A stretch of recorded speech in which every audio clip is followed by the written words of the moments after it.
Have you ever smiled in front of people while secretly feeling completely broken inside? Maybe nobody knows what you're carrying. Maybe you've been rejected. Maybe someone you trusted hurt you. Maybe you're struggling with anxiety, loneliness, disappointment, or you're simply exhausted from waiting on God. And deep down, you've been asking, God, where are you? If that's how you feel today, I want you to know something. You're not alone, and you're not forgotten. Here's something many people don't realize. Some of the people God used most powerfully in the Bible were people who experienced deep heartbreak. One of them was David. Before David became king, he went through seasons of fear, rejection, and loneliness. He was hunted by enemies. He was misunderstood. He experienced betrayal, and there were moments when his heart was completely crushed. But David didn't hide his pain from God. He brought his pain to God. He cried. He prayed. He poured out his heart.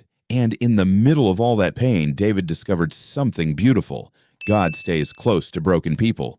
That's why David wrote these words in Psalm chapter 34, verse 18. The Lord is close to the brokenhearted and saves those who are crushed in spirit. Think about that for a moment. God doesn't move away from people who are hurting. He moves closer. Your tears do not scare him. Your wounds are not too deep for him, and your pain is not invisible to him. Maybe you've been wondering if you'll ever feel whole again. Maybe you've been asking if things will ever get better.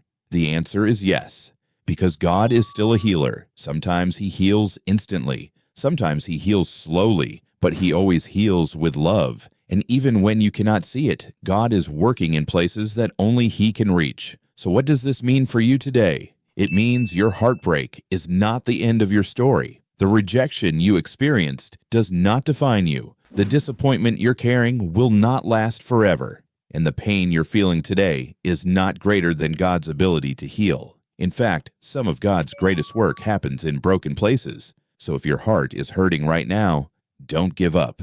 Keep praying. Keep trusting, because the same God who stayed close to David is staying close to you. And remember this, your broken heart is not proof that God abandoned you. It may be the very place where his healing begins. If this message encouraged you today, type Amen in the comments and share this video with someone who needs to hear that God still heals broken hearts. God bless you.